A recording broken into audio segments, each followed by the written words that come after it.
Potgieter Street, Kosimampuru prison as you come in now. I forget the new name of the street, where I was detained as well, and died at an ignominious death. Historically, successive South African systems of education aimed at creating a dependent individual, bereft of any sense of autonomy and efficacy. Initially German and then American imported forms of psychological combat have entrapped black personality development, awareness and understanding as a subordinate condition within the dominant culture and socio-political order that continues to personify South Africa.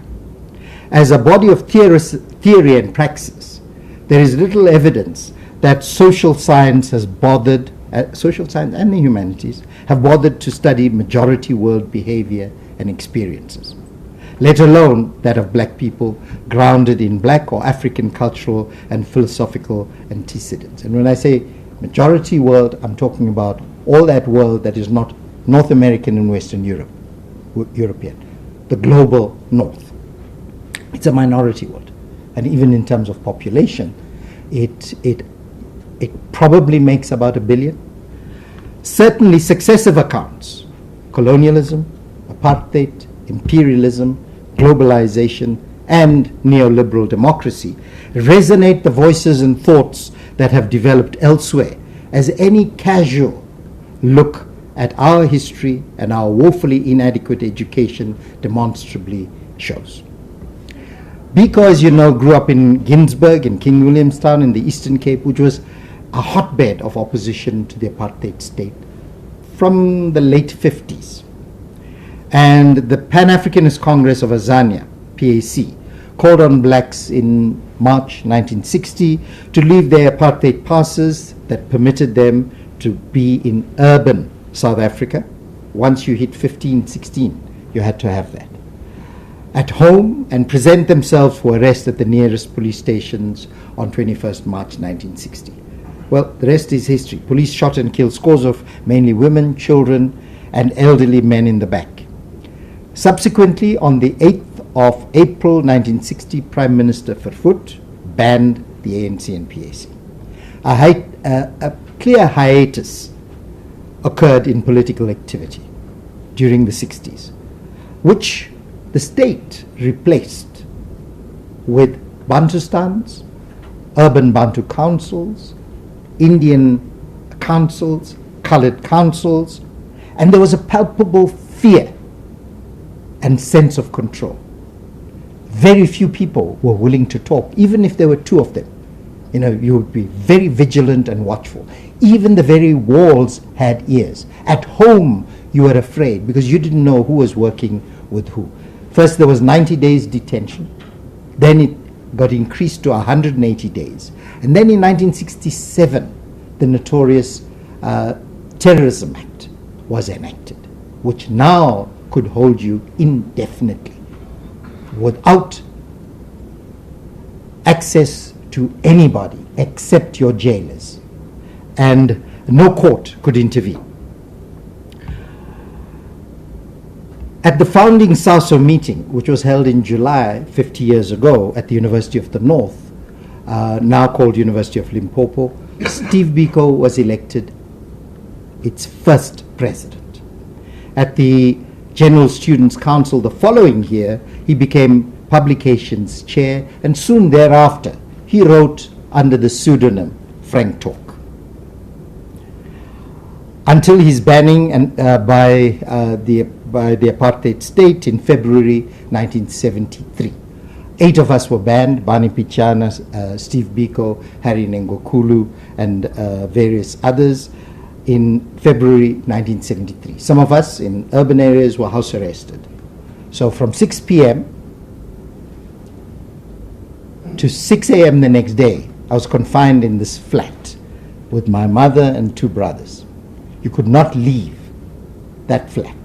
You could not be in the company of more than one person except your parents-in-law and your parents, because more than 2 persons was regarded as a group. It was defined as a group, and if you were with two other people, you would have violated your banning order, and they would check. So you can imagine you are confined in your apartment, you're 22 years old, you need to get out, you can't. And on Saturday, 2 p.m. till Monday, 6 a.m., you're confined to that apartment. During our detention, we were detained in various prisons throughout Pretoria, and the interrogations were varied, but in particular with regard to Steve Biko, the interrogators wanted to know, who is Frank? And you say, Frank who? You know, there was Frank Chikane, there were a few other Franks. They said, talk, Frank talk, Vies Frank, Vies talk. And I mean, of course, you are crashing inside you because you are laughing at this, because they're thinking this is a person, right? And we say, I don't know who's Mr. Talk, and they'll beat you up. I don't know who's Frank, they'll beat you up. So nobody said who's Frank Talk. With Srini Mudli, who was the editor of the newsletter, he eventually said, no, I am Frank Talk. So he accepted being Frank Talk, and that's how he got charged in our trial. When Steve Biko testifies in our trial, he goes through certain articles, you know, Black Consciousness, The Quest for True Humanity, and so on, and is asked about it, and says, in that, this is what I meant. And the Judge Boshoff, says to the Deputy Attorney General, Mr. Rees, but that's not his writing, it's accused number 9. And Steve says, no, I wrote it. I don't know why you charge him. But he got convicted. That was the common purpose doctrine that made him get convicted.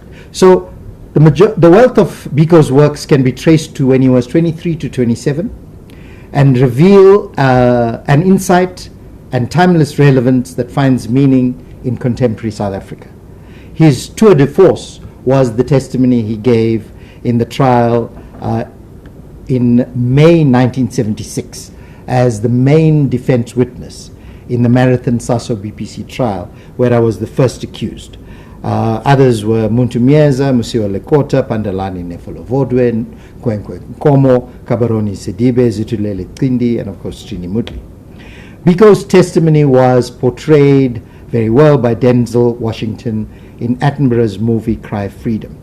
Although banned, his testimony, as was the testimony of our other witnesses and myself and Aubrey Mokwape, one of the co-accused, who had been banned, it was widely reported in the press. We couldn't be reported, but because it was a court of law, and because it had happened in the court of law, we in turn were quoted.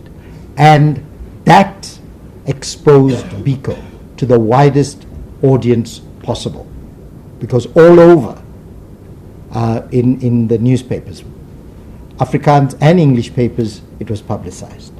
Motlana says that in Soweto, Biko became a cult figure. Biko's philosophy was essentially humanist, although located in the abject conditions prevailing, especially for the African majority at the height of oppression.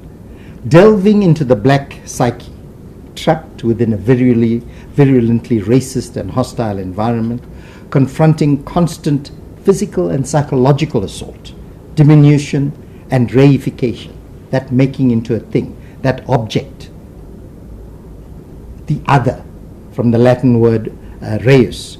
Biko defined black consciousness not as a matter of pigmentation, but a reflection of a mental attitude, and that authentic blacks are those who can manage to hold their heads up high, in defiance rather than willing to surrender their souls. Importantly, being truly black was a process on the road to emancipation, and the most potent weapon in the hands of the oppressor is the mind of the oppressed, which was the quest of black consciousness. So it was highly psychological, and much of his key writings deal with the psychological entrapment that we confront. And I'll deal a little with that shortly. So the subjective inner world, as well as the objective conditions that the apartheid system had created, in many ways still is found in our society. Many, many things have changed.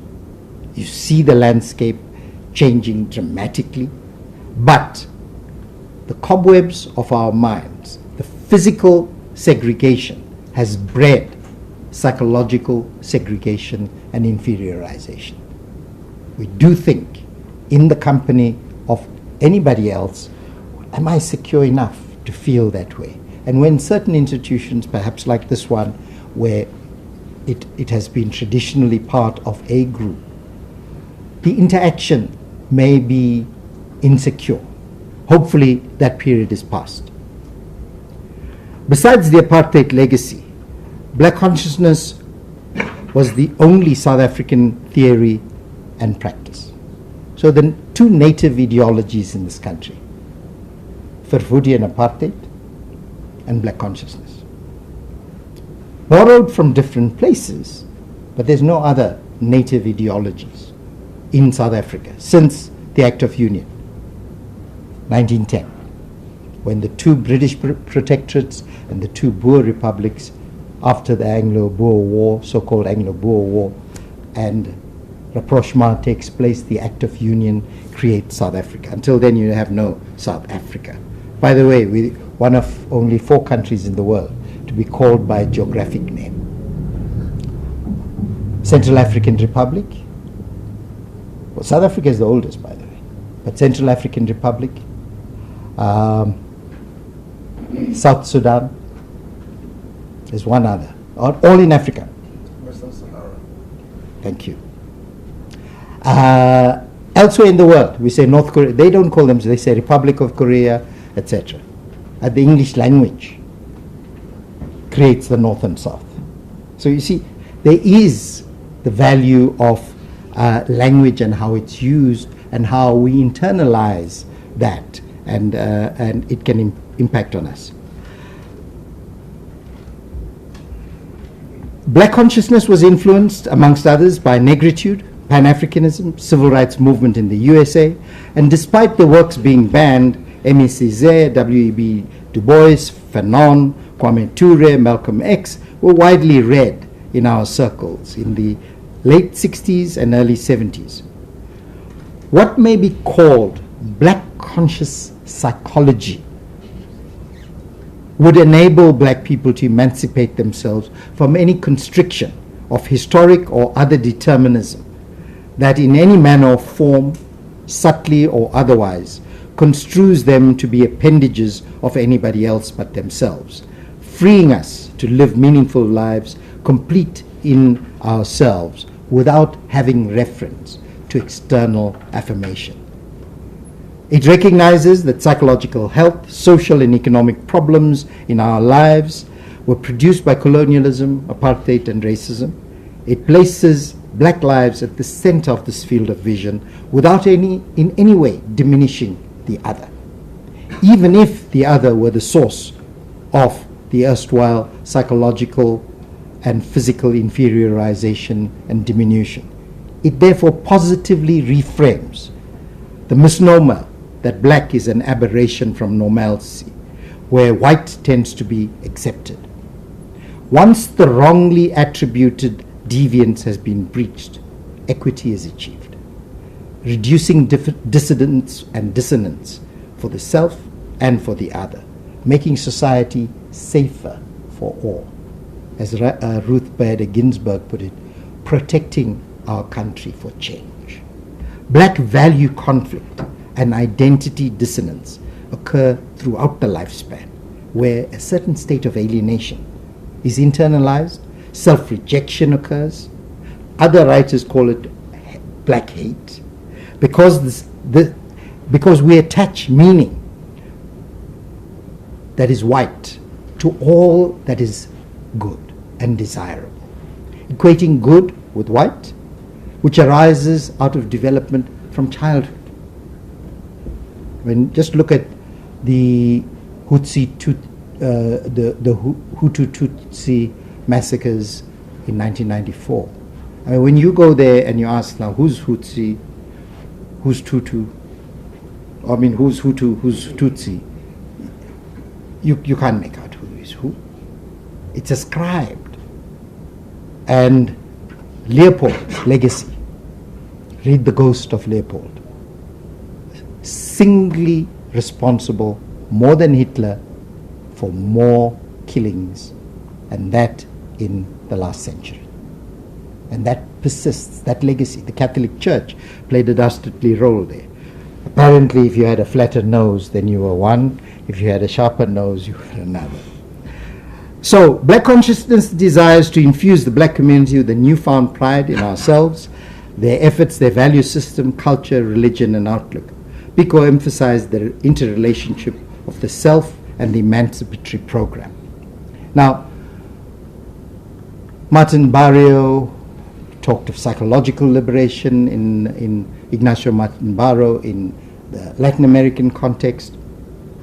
Martin Priltensky talks of emancipatory psychology, but Hussein Bulhan from Somalia coined that term originally. But all take their lead from Biko's writings. In a sense, David, Marais, and all of us were involved in organizing one of the most successful international congresses of psychology. First one was held in 1889 in Paris on the 100th anniversary of the French Revolution. And the first time to be held in South Africa or in African soil was in July 2012. 5 years before, in 2006, we coined the phrase, psychology serving humanity. Right now, David, you'll be pleased that throughout the world, people are talking of humanity. The International Science Council says, for science and humanity. The American Psychological Association has infused humanity into its motto. The British are doing the same. Everybody's talking about this common humanity. We, of course, are not going and claiming all over that we started it, but it's good to see that. In the same way, the term black, to go beyond color of skin, but identification, is what was adopted in far-flung countries like New Zealand, Australia, the UK, and the US, to mean more than a narrow configuration. So, historically, the term was turned on its head because everything black, this is a black moment, it's a dark moment in our history. You know, English language uses that, but we decided to turn it on its head. And it was the period of black is beautiful, you know, say it loud, I'm black and I'm proud. That period, it was the post-Vietnam, it was the Vietnam War period and the opposition to that, Woodstock. Students were protesting in the Sorbonne, in various places in the US, in the UK, and so on. And Sasso is born. So, psychological liberation as an essential precondition to attaining political liberation was key. Biko said, for the liberals, the thesis is apartheid. The antithesis, and he's classically using Hegelian and material dialectics. The antithesis is non-racial for the liberals. And we lumped liberals all together. We didn't differentiate by degree of where you're on the left, on the center, or on the right wing. The synthesis was feebly defined. It's just maybe some kind of integration, but really, did they want integration? Do they want integration? Not in my backyard. So maybe that integration was put there and without thinking about whether that was really possible. And who wants integration? You know, people choose where they want to live if they have the ability. Otherwise, it's a forced choice. So, in a deft refashioning of that dialectic, Biko posited that the thesis was white racism, not apartheid, white racism that underpinned apartheid. And therefore the antithesis had to be equally powerful, and was black solidarity. Thesis, antithesis. White racism, black unity, unification, black solidarity. That could create the synthesis, a balance. He calls a true humanity, where power politics have no place. Right now, and ever since, our country is dominated by politics. The world of politics permeates all aspects of our lives, and we cannot get away from it. So if South Africa is to be a land where black and white live together in harmony without fear of group exploitation, it is only when these two opposites, that is white racism and black solidarity, have interplayed and produce a synthesis of ideas and a modus vivendi. We can never wage a struggle without offering a strong counterpoint to this thesis of white racism, which is, again, not merely anti-apartheid. We maintain that at the rendezvous of victory, which should have happened in 1994 but didn't, no society can afford to have half human beings, mentally and a physical conceptualization of themselves. Read Mangani about the fractured self and how we think about ourselves, and he wrote it in 1972. Half human beings who took external points of reference and yet claim to be free, let alone being transformed. Although almost autonomous reliance on allowing ourselves to be called a negative of another, such as that non-white, that narcissistic, pejorative word gone awry. If we remove white from the term non-white, what are you left with? Non, nihil, nothing, nada, negative, an absence of something, reflected in terms of another, akin to being inhuman, a non-person. So can I describe this mobile as a non-bottle? I'm not telling you what the mobile is. So deep goes the use of language and how it can shape our thinking and our psyche and shape our responses to ourselves and the other, and how we maneuver in our environment. BC did not call others non-blacks. He did not say they did it to us, we will do it. You know, it's in the same way that if we in our country treat of the rapists, we say castrate them. The murderer, let's hang them in the town square. Do we not go to their level? We cannot. Ours is surely to rise above that which tends to pull us down. Because calling somebody non-black would be equally offensive. It's degrading. It does not put a positive affirmation of us or them. Viewed in this way, black consciousness affirms a positive denouement to racially cleaved societies like ours and in the US. A key insight is that black would be the not so new normal. Under colonial and racist oppression, black family, intelligentsia, beliefs, coping styles, achievement, interests, almost all facets of life are apparently inferior. They're not relied on as exemplars of how one should conduct oneself. But key is that you can have awareness without consciousness, but that does not mean the necessary and sufficient conditions for attaining psychological emancipation. Joachim Susano said, you must have consciousness. Merely being aware is not enough.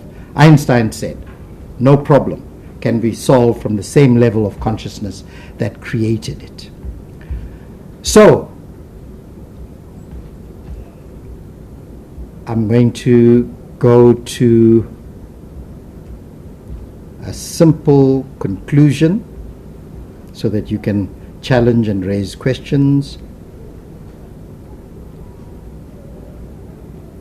Most significant is that the emancipatory struggle that we pursued and still pursue is thoroughly psychological, as much as it was and is deeply political, and ought to make the task of consciously decolonizing ourselves, our disciplines, relatively easy. But will this be so?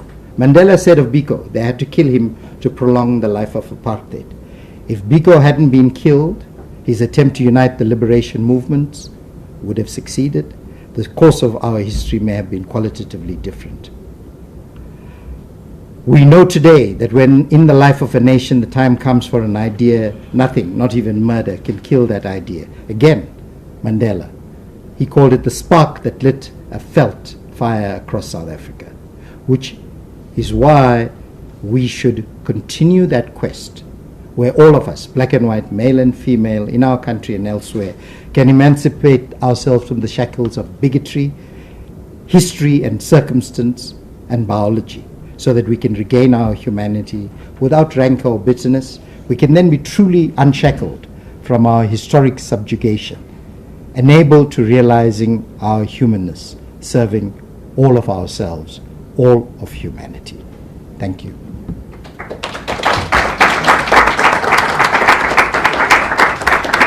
Yeah, maybe Prof must not leave. We'll take 3 questions.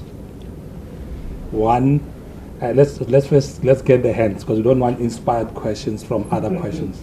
2, okay, we'll allow 1. Okay, 3. They're all men, so we'll allow 1 lady. For the 4, there's room for 1 woman. Chief, quick.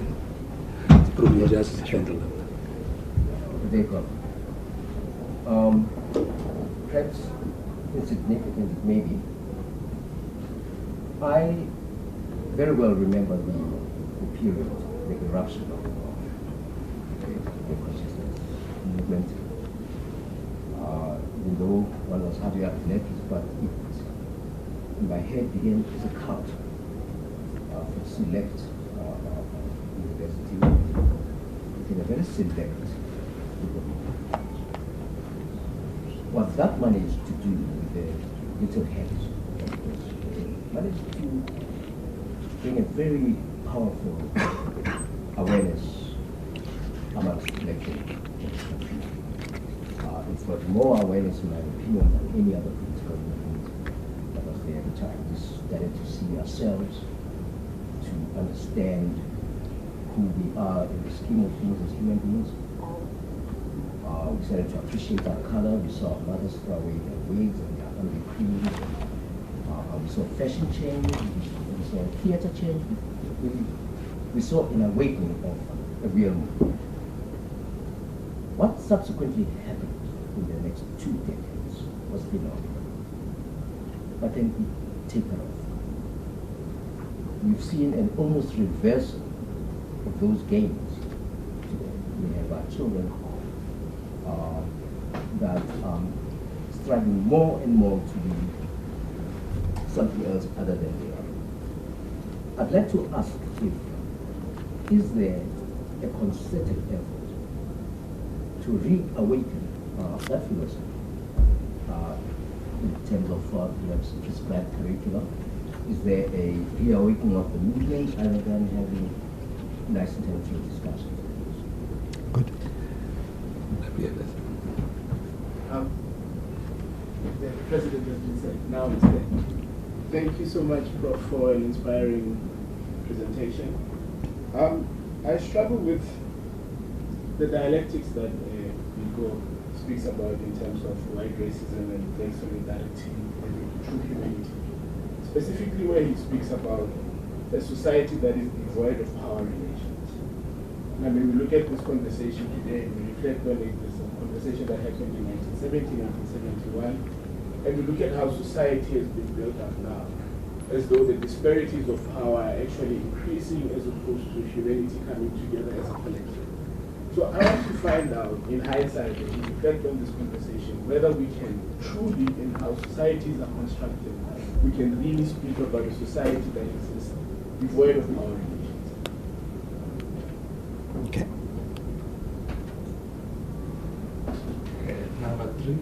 Okay. Or you want to respond to the... No, Thank you very much, Professor Cooper. I quite appreciate and enjoyed your talk. What I want to ask really is a question that pertains to the intellectual activism. Because I believe that the problem that still haunts South Africa today was a problem created by intellectuals. And you cannot solve it by resorting to economic, political, social activisms as you have. What distinguished Biko and the rest during the struggle was that Biko's team were the intellectual guys who wanted to address that problem intellectually, and that was why they constituted more threats to the apartheid regime, and the reason why Biko was killed. And members of that team were isolated and prevented from coming together to form critical mass and all that. Mandela's camp were actually engaged in political activism. That is also okay. All of them are needed, but they preferred less threat, and that was why they lived long in prisons and all that.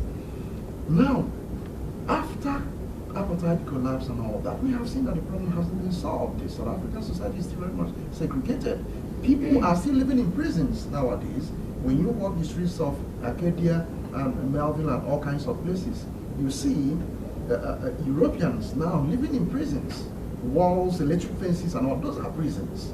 That is not good. They don't want that. But nobody seems to have the solution. I believe the solution should come from the intellectuals. But it appears there is no intellectual activism anymore in South Africa that can solve this problem so that it doesn't get transferred to the next generation. South Africa is a terrible place. I'm sorry, in terms of this idea, if you're a foreigner like me, it horrifies me.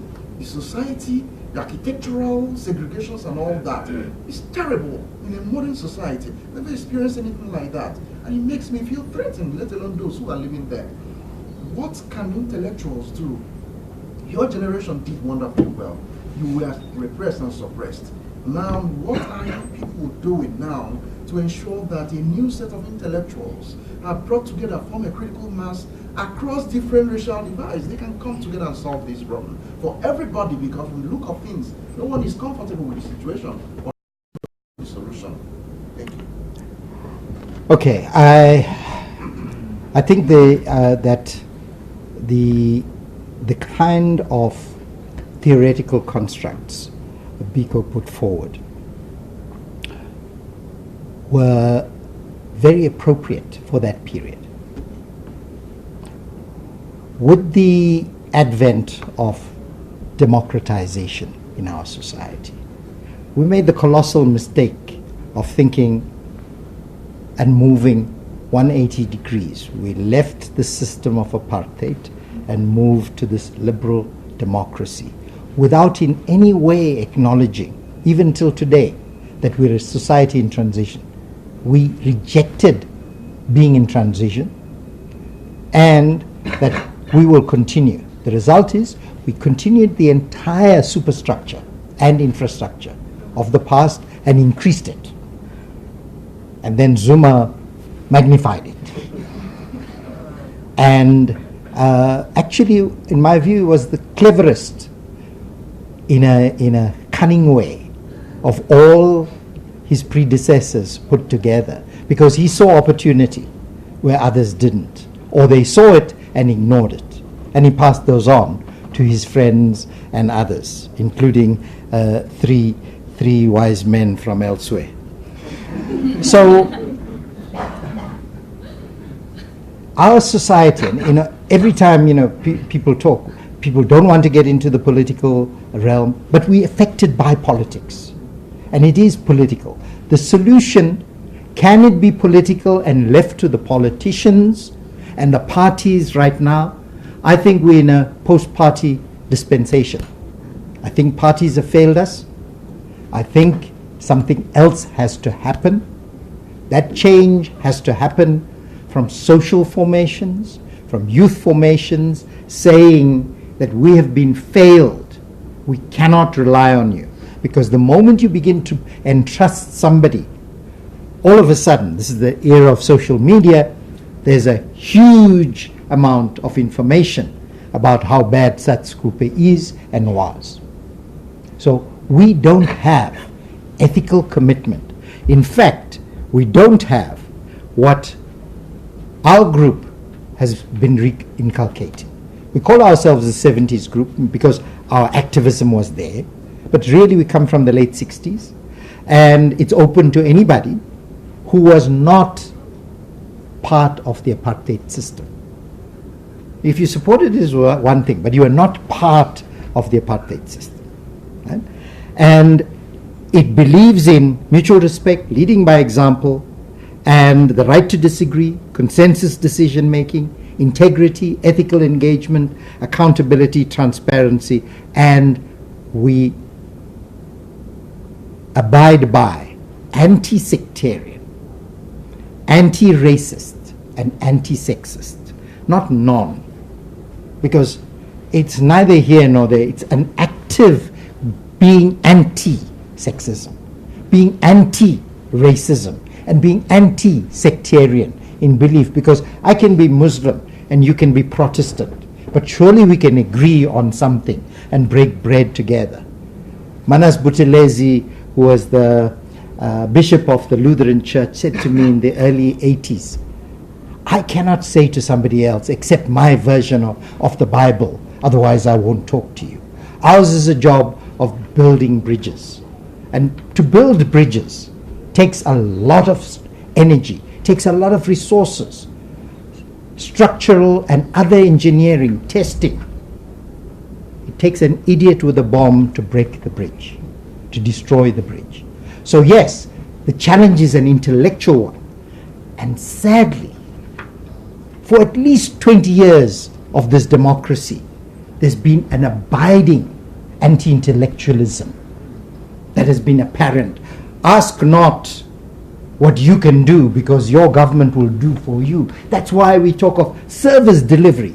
We will deliver these services to these people out there because they have no sense of agency. They are dependent on us. We've taken away their ability to act. Dependency has increased. Entitlement has increased. We need to rethink that. And therefore, young intellectuals in particular need to push the envelope. It is no use relying on slogans because they get us nowhere.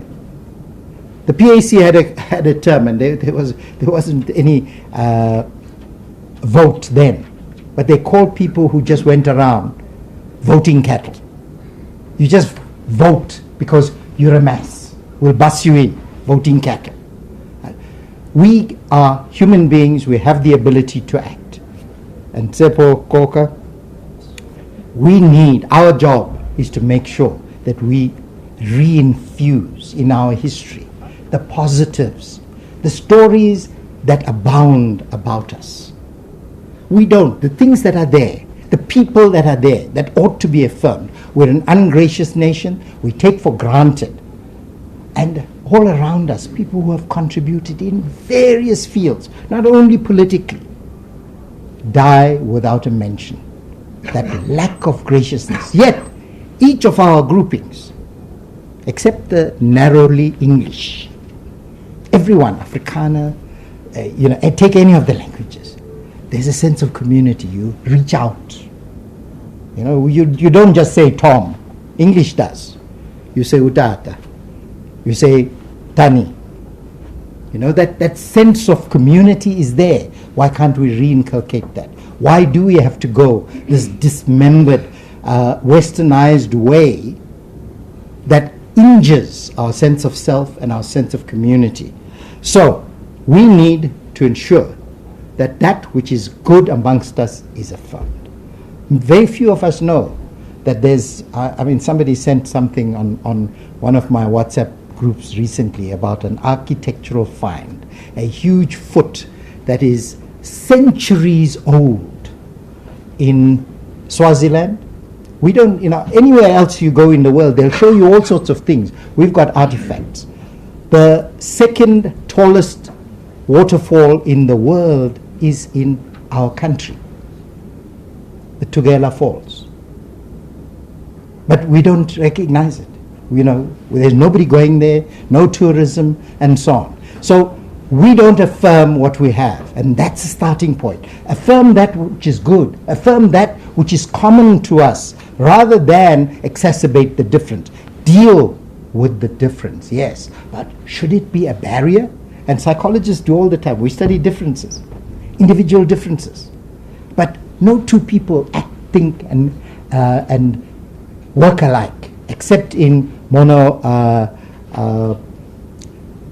the identical twin, monozygotic twins. Right? Except then, nobody else does that. So allow that humanity to play its role in reaching solutions that we can live with, so that you can inherit a better country.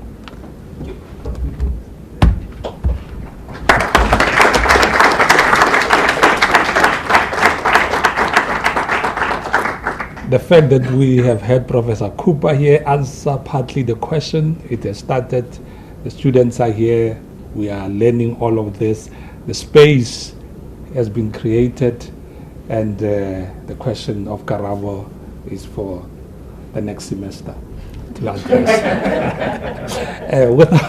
We are honored, Professor Guse, to give a word of thanks on our behalf to Professor. Thank you, Dr. Lambola. Well, Professor Cooper, I want to say thank you for raising our consciousness about the past, but also the consciousness of the responsibility on our shoulders to create a future for all of us, for common humanity. Thank you for doing that. It was a privilege to have you here, privilege to also have you as part of our department represented here, and we hope to enact on what you said. Thank you.